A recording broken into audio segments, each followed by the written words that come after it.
दोस्तों, वीडियो को देखने से पहले आपसे एक विनती है। वीडियो को लाइक करें और चैनल को सब्सक्राइब करें, क्योंकि इंडियन पीपल चैनल पर आपको बस सरकारी खबरें मिलेंगी। 8वें वेतन आयोग के बाद किस राज्य के कर्मचारियों की सैलरी सबसे पहले और ज्यादा बढ़ेगी? 8वें वेतन आयोग की सिफारिशें सबसे पहले केंद्रीय कर्मचारियों पर लागू होंगी। इसके बाद राज्यों को भी इन्हें लागू करना होगा। 7वें वेतन आयोग के समय ज्यादातर राज्यों ने केंद्र की सिफारिशों को अपनाया था।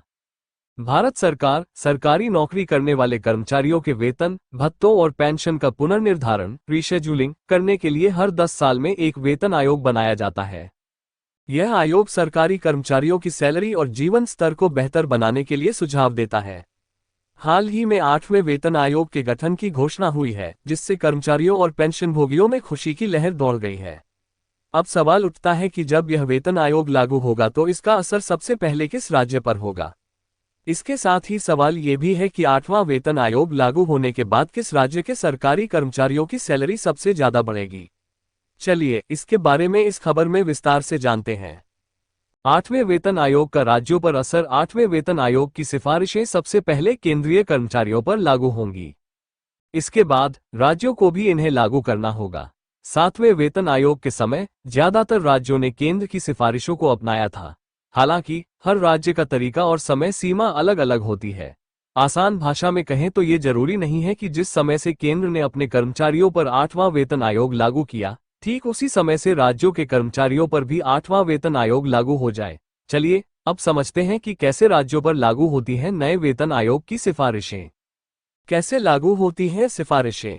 दरअसल जब केंद्र सरकार वेतन आयोग की नई सिफारिशें लागू करती है तो राज्यों को इसे कैसे लागू करना है, इस पर दिशा निर्देश भी जारी करती है।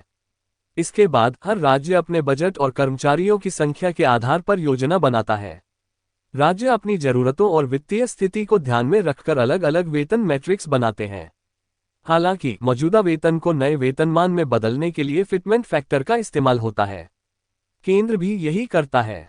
जैसे अभी फिटमेंट फैक्टर 2.57 है, लेकिन अगर इसे बढ़ाकर 2.86 किया जाता है तो आपके मौजूदा बेसिक सैलरी में 2.86 से गुणा कर दिया जाएगा। जो नया आंकड़ा आएगा वही आपकी बढ़ी हुई बेसिक सैलरी होगी। आपको बता दें, महंगाई के हिसाब से कर्मचारियों का महंगाई भत्ता बढ़ाया जाता है। पिछली बार यानी 7वें वेतन आयोग की बात करें तो इसमें राज्यों और केंद्रीय सरकारी कर्मचारियों की औसतन 20-25% सैलरी बढ़ी थी। सबसे पहले किन राज्यों में बढ़ती है सैलरी? 8वां वेतन आयोग जैसे ही केंद्रीय कर्मचारियों पर लागू होगा, वैसे ही केंद्र सरकार राज्यों के लिए भी दिशा निर्देश जारी कर देगी। ऐसे में अपने राज्य में इसे कैसे लागू करना है, ये राज्य सरकारों पर निर्भर करता है। हालांकि पिछले वेतन आयोगों के लागू होने के फैसले को देखें तो पता चलता है कि बड़े और अमीर राज्यों में ये सिफारिशें जल्दी लागू होती हैं। जैसे 7वें वेतन आयोग के समय उत्तर प्रदेश, महाराष्ट्र, गुजरात और तमिलनाडु जैसे राज्यों ने तेजी दिखाई थी और इसे सबसे पहले लागू किया था।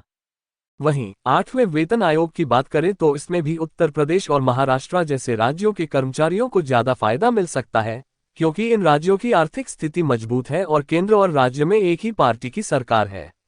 जहां तक रही सबसे ज्यादा सैलरी बढ़ने की बात, तो जो राज्य सरकार केंद्र सरकार के फिटमेंट फैक्टर पर बेसिक सैलरी बढ़ाएगी, उस राज्य के सरकारी कर्मचारियों की सैलरी सबसे ज्यादा बढ़ेगी। Thanks for watching this video. Don't forget to subscribe the Indian People channel and don't forget to press the bell icon for latest updates. Indian people channel पे आपको बस सरकारी कर्मचारियों की खबरें मिलेगी। दोस्तों, इस वीडियो को ज्यादा से ज्यादा अपने सरकारी भाइयों और बहनों के साथ शेयर करें।